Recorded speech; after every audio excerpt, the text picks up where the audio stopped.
السلام علیکم بچوں، آج میں آپ کو سنانے والی ہوں ٹویٹی کی کہانی۔ تو ایک دفعہ کا ذکر ہے کہ ایک جنگل میں چھوٹا سا پرندہ رہتا تھا جس کا نام ٹویٹی تھا۔ ٹویٹی ہمیشہ بہت پرتجسس ہوا کرتا تھا۔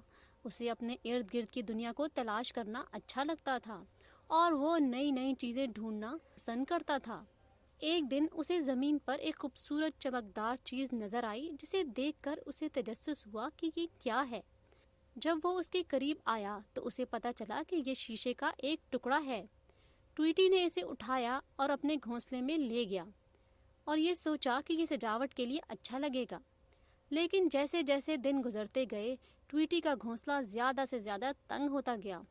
شیشے کے ٹکڑے کی دھار اتنی تیز تھی کہ اسے چبھنا شروع ہو گئی اور ٹویٹی کے لیے سونا یا آرام کرنا مشکل ہو گیا۔ اس کے بعد ٹویٹی کو یہ احساس ہوا کہ اس کے تجسس کی وجہ سے اسے درد اور تکلیف اٹھانا پڑ رہی ہے۔ اس دن سے ٹویٹی نے یہ سیکھا کہ ہر وہ چیز جو دیکھنے میں اچھی لگی ضروری نہیں کہ آپ کے لیے اچھی ہو، وہ آپ کے لیے نقصان دہ بھی ہو سکتی ہے۔ اس لیے کوئی بھی عمل کرنے سے پہلے اس کے نتائج کے بارے میں ضرور سوچیں۔